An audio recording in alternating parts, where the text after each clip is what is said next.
Well, hello, this is Jeff Gaudiosi, and you're on misplacedstraws.com, where music comes to life.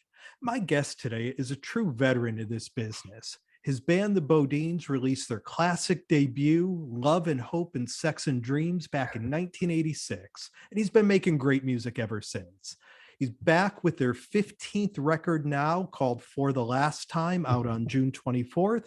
Please welcome Kurt Neumann. Welcome, Kurt. Hi, how you doing? Thanks for having me. My pleasure. And so on For the Last Time, you wrote every song, you play every instrument, you recorded it, you produced it all on your own. Why take on such a huge project on your own rather than, using your touring band or other collaborators? Yeah, well, um, sometimes records just happen that way is the simplest answer I have, but it's not my favorite way. I think the old school way of taking a band into a great studio and spending a couple of months just experimenting is kind of the most fun way to do it, especially when you have really great people as far as like engineers and producers and stuff to work with. However, we were coming out of a pandemic. These were songs that were from a couple of years ago that I was writing for a Netflix show, The Ranch. And so I just wanted to get them out. And because we were coming out of what we were coming out of, the way we were and stuff like that, I just was chipping away at working on them. And before I knew it, there was a record done. And I thought, people have been wanting to hear these songs and get them. So I'll just finish this up and put it out this way. But it was kind of unintentional to just do it that way.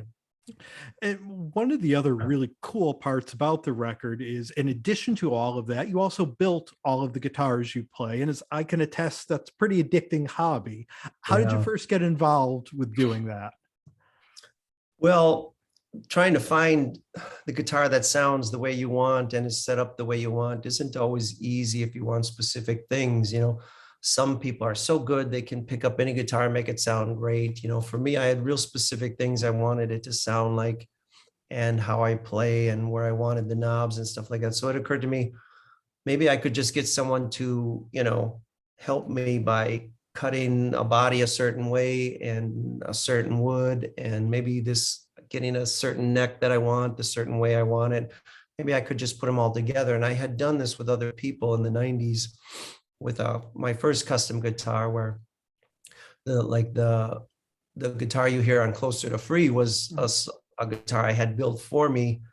I told the guy what I wanted, he built it all, and it was my first kind of custom guitar. And so I thought maybe I would just try to piece some together myself with the way I wanted it to do, the weird kind of wiring and way I wanted to do it, and experiment. And little by little, you find some guitars that sound really great and some that sound pretty good. But a couple of them sounded really great to me. And so I have a hard time picking anything else up now, because I build my guitars to really be able to have a lot of different sounds and be able to work in different environments. I've never been the type of guy who likes switching guitars every song. So mine are pretty versatile. So I like to pick them up, that was basically the idea behind it. Was I want to find something that works for me personally, and so I did it. So when you have a record like this, where again, you're literally doing it all yourself, from building the instruments to playing them, you mentioned it's not your favorite way of doing it, but do you ever sort of have in the back of your mind at all that there's nobody there to tell you whether or not, this works or this doesn't work? I mean, do you just trust your instincts at this point in your career? Yeah. I mean, to that, I have a lot of experience in the studio with some really great guys. We started with T-Bone Burnett. I've worked with Jim Scott as an engineer and producer, Daniel Lenoir in the studio. I've worked with Bob Clearmountain in the studio, just one of my favorite producers of all things rock and music. And so I base my judgment on that, what I know of these people and what I've learned from them. However, I think it is better if you have at least an executive producer, someone in the room, or if you can have a really great engineer in there helping you get sounds. I say go that way if you can, because when you're having to do all the tech work and the music work, you really got to have a special mindset to get through it all, because the technical stuff can just rip away the creative process And so I tried to get a setup that was really simple so none of that stuff would get in the way, but it can be tough. And so I don't recommend it for everybody. With this record, we live in such a streaming, single-oriented world that the art of kind of tracking a full record is lost. Yeah. That being said, I love the flow of this record. I mean, that kind of roller coaster at the beginning of Loved into You Gotta Go Crazy to Pressure Queen to I'm a Mess. It keeps the listener engaged. It keeps them involved in listening to it. So, Yeah. kind of as an old school guy, when you're writing and recording, in the back of your mind, are you kind of planning the tracking for the record? Not when I'm tracking, but what I do is I remember all the great records that I grew up with. And, records used to, when Tom Petty or someone released a record back then, they would last for a year and a half on the radio. I mean, radio used to go deep into these records, and these records were a big part of our lives.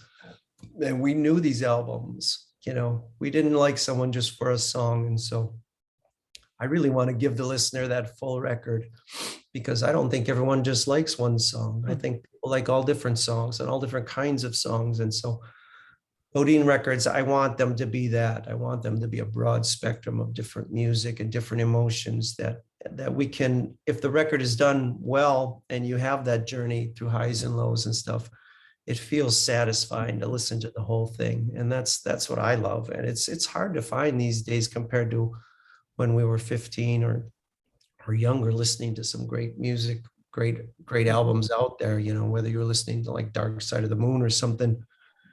You listen top to bottom to these records because they were a thing unto themselves, the whole record. It wasn't just one song, And so that's what I try to give when I release a record, which I guess makes me old, but that's my philosophy. Yeah, and you had mentioned writing songs for the Netflix series The Ranch. The title track for The Last Time came from there.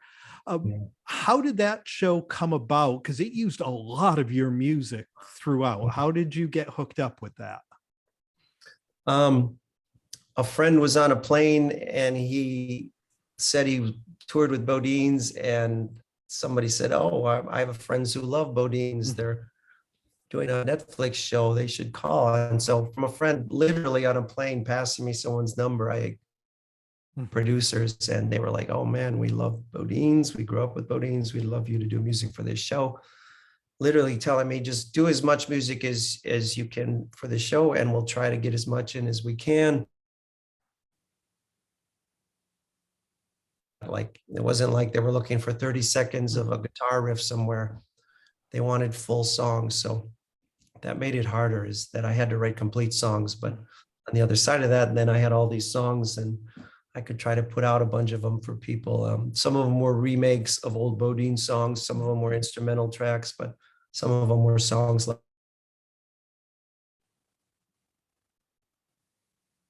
you hear on For the Last Time and our 13 record as well, an EP, Prayer for the Weary. All of those were songs that kind of started out in that Ranch Netflix era. And of course, that's not your first experience working with television. The band really broke huge in the 90s with Closer to Free as the title song to Party of Five. And looking back, do you kind of see that as sort of a blessing and a curse in that it opened you up to a whole group of fans? But on the other side, to the casual listener, you're just pegged as in that moment in time. So do you kind of see it both ways, or did Yeah. it work well? No, we were lucky in that we had spent many years with many records building kind of a foundation of fans. So we had a following. But I think you're right. It can be a curse in that so many people come up to me and you're like, "You're the guys who did that Friends song." I'm like, "Yeah, it's not, we didn't do that one, but I wish I had done that one too." But that's what they know of you, or that's what they think of you. And you're like, "Actually, I've got all this music. You should hear it sometime." But you can get labeled that way, and it can be a curse. So it was tough, but it was also nice having your music just go everywhere to where it's a top 10 hit around the world, and everybody gets a chance to hear your music, and hopefully you draw in some people. But you're right, it can be a tough thing to overcome. all you can do is to kind of keep chugging along and keep putting out music. Well, and it's funny here. I'm in Connecticut, and just over the past year or so, we hear it in a commercial all the time for one of the cancer hospitals here in Yeah. Connecticut. So it's one of those songs that just keeps going.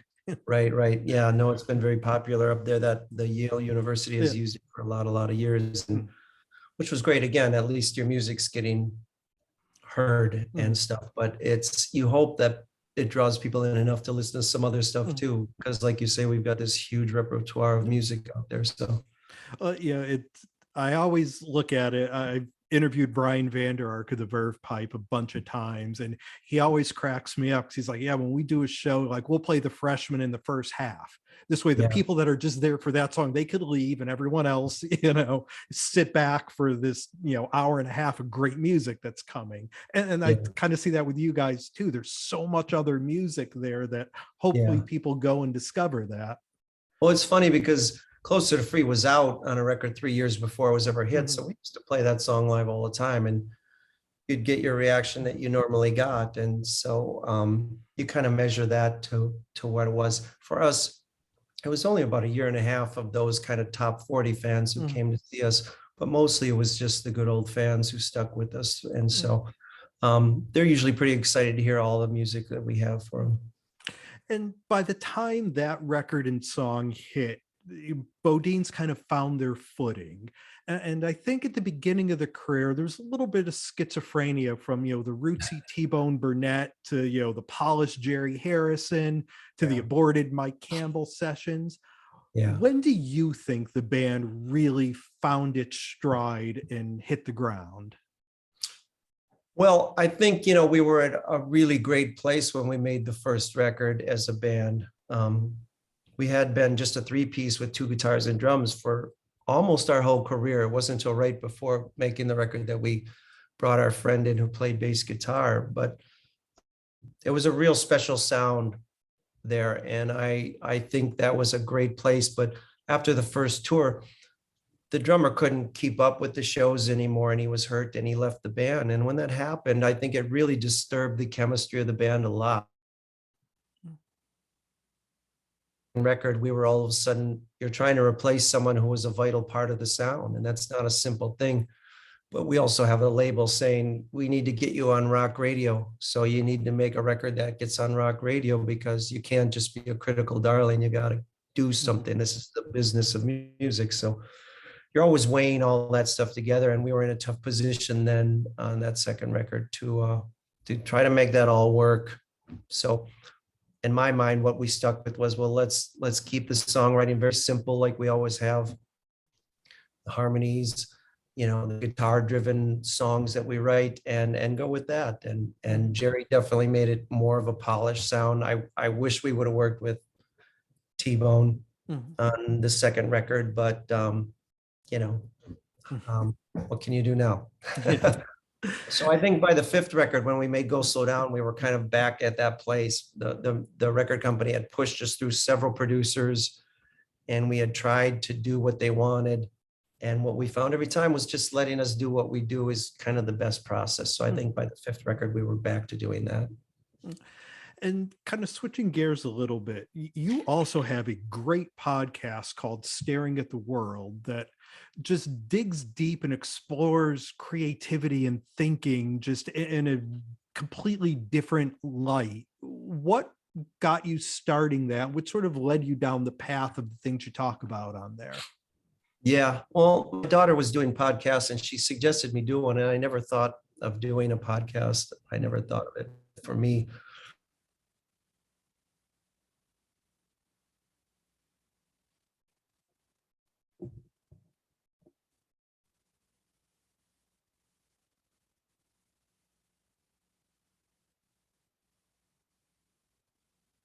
Oh,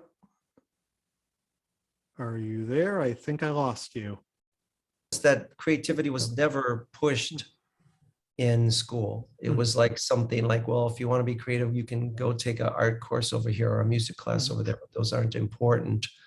And we put no importance on them. And I thought, man, creativity is at the core of every single thing we do in life. mhm, If you're not creative with math or science, it's going nowhere. And so but it's not taught that way. So I thought if I ever did either do a podcast, teach a course, speak to people or anything, it would be about that, about this creative element and why is it not more important. I think it's really important in everyday life, and it should be in the school system every day. I wish they would start school by saying, what did you do that was creative today? Or what are you going to do that's creative today? Instead of what they do, which is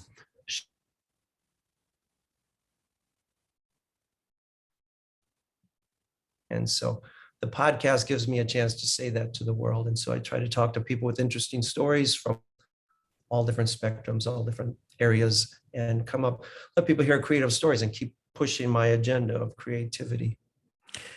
Who would be your ultimate guest to talk about the creative process in any aspect? I can't think of one. Mm-hmm. I really want different stories from different people, when I see people like Jim Carrey out there who, he had such a weird kind of comedic style. He did things just his own way, and it was just so brilliant. And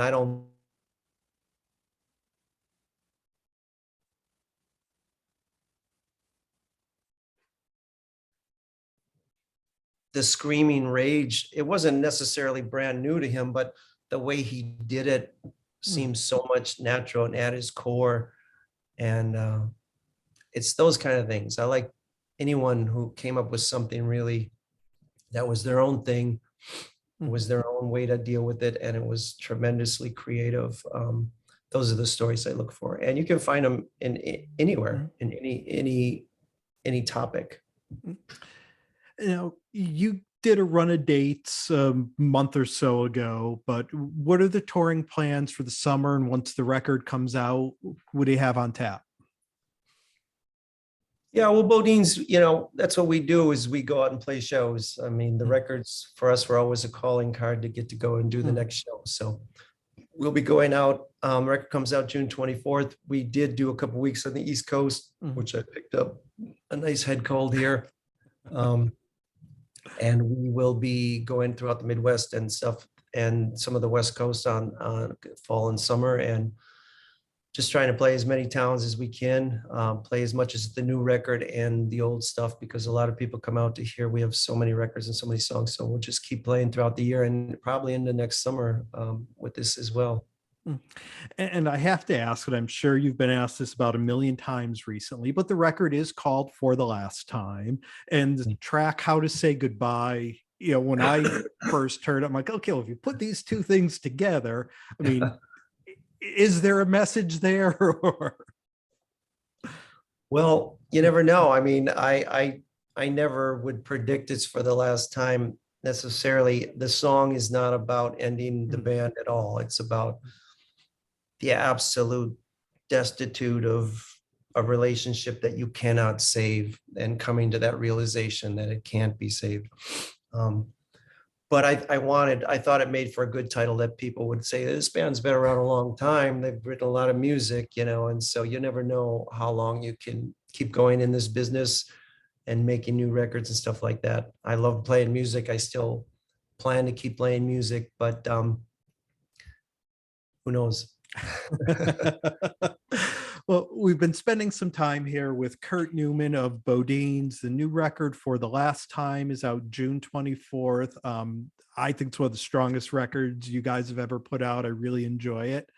Kurt, thank you for coming on. Best of luck with the record, and hopefully we'll catch you on tour sometime soon. Thank you so much for having me. I appreciate it. And I look forward to building some more guitars. Exactly. We'll have to catch up sometime and compare notes. Yeah, I love it. Well, thank you so much. Thanks Thank for having you. me. Bye-bye. Bye.